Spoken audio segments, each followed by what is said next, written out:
Pessoal, na nossa dica cultural de hoje, nós vamos falar sobre um livro escrito por Isabel Allende e se chama O Caderno de Maia, uma sugestão da professora Mônica Guimarães, que está de volta ao nosso quadro. Seja bem-vinda, Mônica. Obrigada, Larissa, obrigada pelo convite mais uma vez. E é bom estar de volta para poder sugerir um livro tão interessante quanto O Caderno de Maia.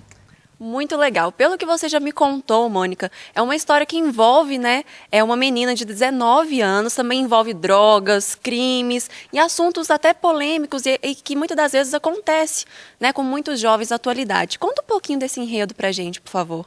Apesar de, muita gente pensar que a temática é clichê, porque são problemas do cotidiano, né? Mas o interessante é que a propriedade com que Isabel escreve o livro e trata dos problemas do cotidiano é de uma sensibilidade muito grande. Então, por exemplo, quando ela aborda drogas, o consumo de drogas por uma jovem, ela consegue mostrar o quanto, por exemplo, a negação do jovem em assumir que é um dependente químico, quanto isso é comum.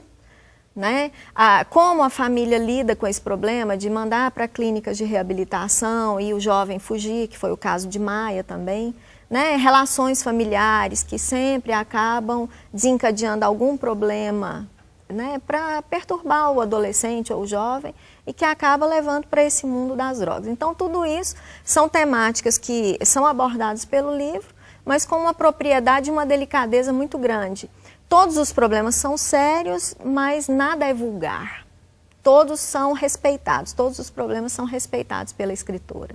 Talvez seja isso que mais prende, o leitor nesse livro, nessa história. Sim, porque você sempre tem a expectativa de que alguma coisa boa vai acontecer. E ela, às vezes, quebra isso, que nem tudo são flores, que as coisas não é como um conto de fadas que são resolvidas de uma hora para outra, que demanda tempo, que demanda um empenho de todos os envolvidos na problemática e que depois, com a ajuda, com especialistas, envolvidos no caso, no caso das drogas, por exemplo, é que desencadeia um final feliz. Então vamos contar um pouquinho da história do livro mesmo.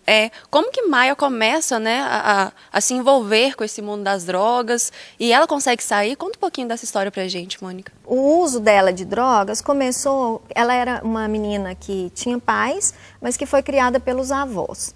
Então, quando o avô, que era uma figura muito presente para ela, morre e a avó entra numa crise de depressão, ela se vê abandonada. Então, ela começa a se envolver no ambiente escolar com pessoas que não eram uma influência tão boa e que já usavam drogas, cometiam pequenos delitos, então ela se envolve dessa forma.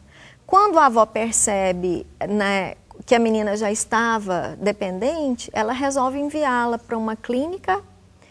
E a Maia nega que era usuária, que era dependente e acha que aquilo tudo é uma bobagem e acaba fugindo.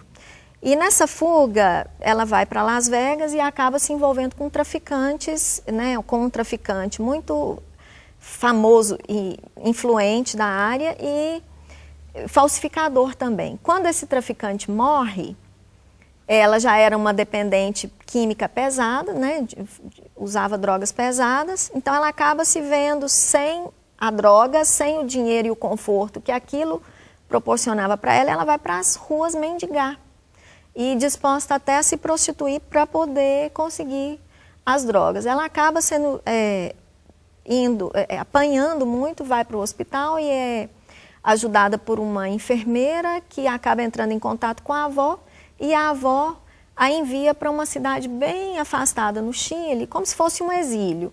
E lá ela passa a se reencontrar, descobrir quem é a verdadeira Maia, os seus objetivos, um propósito de vida. E começa a repensar toda a sua vida familiar, Então é basicamente isso. E lá ela percebe que agora ela gostaria de ter um caminho diferente. Pero yo he vivido también todo el drama de la droga, que lo he vivido muy de cerca, ha afectado mucho a nuestra familia y es un tema muy presente en este libro, porque los 3 hijos de mi marido son adictos.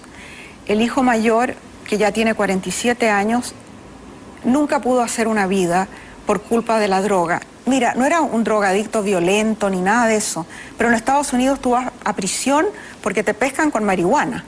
Entonces, la vida arruinada, completamente arruinada. La hija, ella usaba drogas duras y a los 28 años murió. Y dejó a la misma edad de mi hija. Murió un año después que Paula.